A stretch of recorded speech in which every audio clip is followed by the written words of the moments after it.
آئیے بڑھتے ہیں اب ایک ٹاپک کی طرف جس کا نام ہے مکالمہ نویسی، یعنی ڈائلاگ رائٹنگ۔ مکالمہ لکھنے کو کہتے ہیں مکالمہ نویسی، ٹھیک ہے۔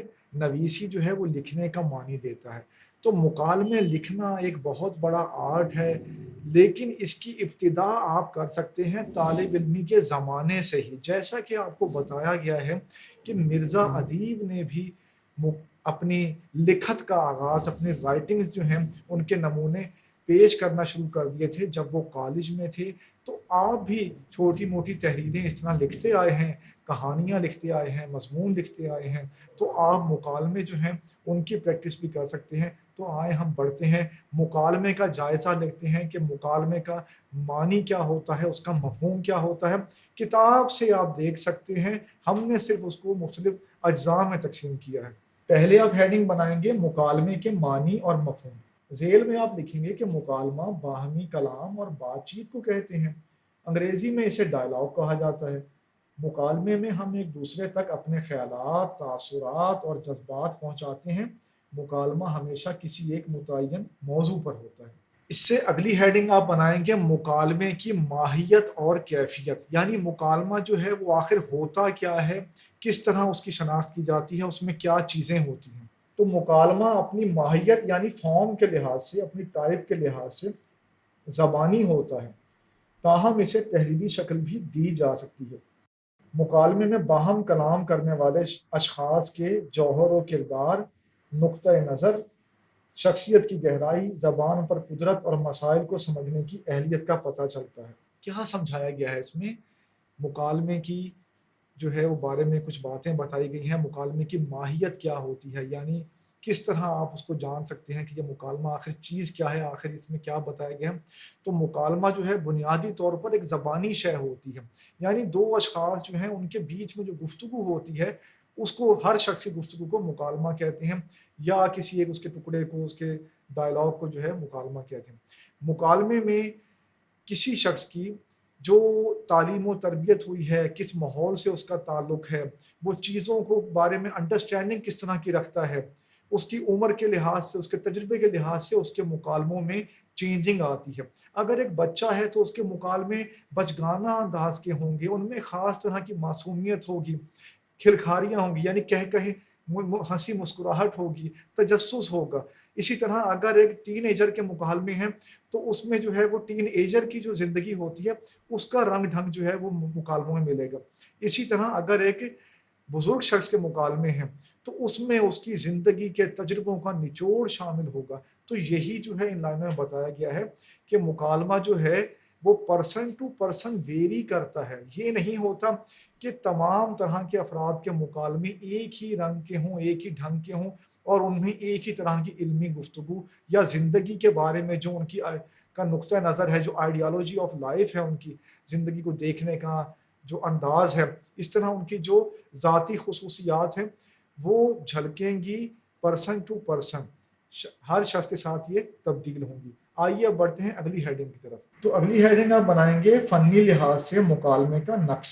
اس میں آپ لکھیں گے کہ مکالمہ فطری بات چیت ہے، مگر چونکہ یہ لکھا جاتا ہے اور فرضی کرداروں کے درمیان گفتگو کو مکالمے کی شکل دی جاتی ہے، اس لیے مکالمہ ایک حد تک مصنوعی ہو جاتا ہے۔ یعنی عام طور پر ریئل لائف میں جو گفتگو ہوتی ہے دوستوں کے درمیان، گھر والوں کے درمیان، ٹیچر اور اسٹوڈنٹ کے درمیان، یا کہیں بھی مسافروں کے درمیان، اس میں جو ایک بے ساختگی پائی جاتی ہے، جو نیچرل فلو موجود ہوتا ہے، وہ مکالمہ نویسی میں بعض دفعہ اس طریقے سے نہیں آتا، کیونکہ اس کو کرافٹ کیا جاتا ہے، اس کی بنت جو ہے اس کا اظہار ہوتا ہے۔ تو ایک طرح کی آپ کہہ سکتے ہیں کہ آرٹیفیشلزم جو ہے وہ اس میں آ جاتا ہے، ایک طرح کی مصنوعیت اور غیر حقیقی پن آ جاتا ہے۔ اگرچہ جو بڑے بڑے مکالمہ نگار ہیں اور جو بڑے بڑے ڈرامہ لکھنے والے ہیں وہ کوشش کرتے ہیں کہ بھرپور جو ہے وہ رنگ دیا جائے حقیقی گفتگو کا۔ آئیے بڑھتے ہیں سے اگلی ہیڈنگ کی طرف۔ ہیڈنگ آپ دیں گے اپنی نوٹ بک پہ مکالمہ نویسی کے لوازمات، یعنی وہ کون سی باتیں ہیں کہ جو ایک مکالمے کو ایک بہتر مکالمہ، ایک اعلیٰ درجے کا مکالمہ بناتی ہیں۔ تو وہ باتیں جو ہیں ہم اس میں پڑھیں گے۔ تو آپ دیکھ سکتے ہیں کتاب پہ کہ اچھا مکالمہ وہ ہے جس میں کردار اپنی ذہنی سطح، اپنے طبقاتی احساس، اپنے علوم و مرتبے کے مطابق گفتگو کرتے دکھائے جائیں۔ یہ نہ ہو کہ ایک طالب علم پروفیسر کی طرح اور ایک عورت مرد کی طرح گفتگو کرتی دکھائی جائے۔ مکالمے میں گفتگو کا انداز ایسا ہونا چاہیے کہ بات سے بات خود نکلتی جائے، تاہم باتوں کو دہرانے سے گریز کرنا چاہیے۔ مکالمے کی زبان روزمرہ اور محاورے کے مطابق ہو، اور مکالمے کے کردار کی شخصیت کے مطابق زبان کا انتخاب کرنا چاہیے۔ تو یہ انہی باتوں کو تفصیل سے بیان کیا گیا ہے جو ہم نے آپ کو پہلے بتائی ہیں کہ مکالمے جو ہیں وہ اشخاص کے بدلنے سے، شخص کے بدلنے سے تبدیل ہونی چاہیے۔ مکالمے کی فضا، اس کی کیفیت تبدیل ہونی چاہیے۔ ٹیچر کے، پروفیسر کے مکالمے اور انداز کے ہونے چاہیے، اسٹوڈنٹ کے مکالمے اس کے درجے کے مطابق ہونے چاہیے۔ اسی طرح صنفی امتیاز یعنی جینڈر کا جو فرق ہے، مرد عام طور پر جس طرح گفتگو کرتے ہیں اس گفتگو کے انداز کو مد نظر رکھا جائے، خواتین جس طرح گفتگو کرتی ہیں اس انداز کو مد نظر رکھا جائے۔ آخری ہیڈنگ کی طرف ہم بڑھتے ہیں۔ آخری ہیڈنگ آپ دیں گے مکالمہ نویسی کا اسکوپ۔ اس میں آپ لکھیں گے کہ مکالمے ڈرامے اور فلم کی جان ہیں، یہ ناول اور افسانے میں بھی لکھے جاتے ہیں۔ مکالمہ نویسی میں مہارت حاصل کرنے کے لیے اچھے ڈراموں کا خاص طور پہ مطالعہ کرنا چاہیے۔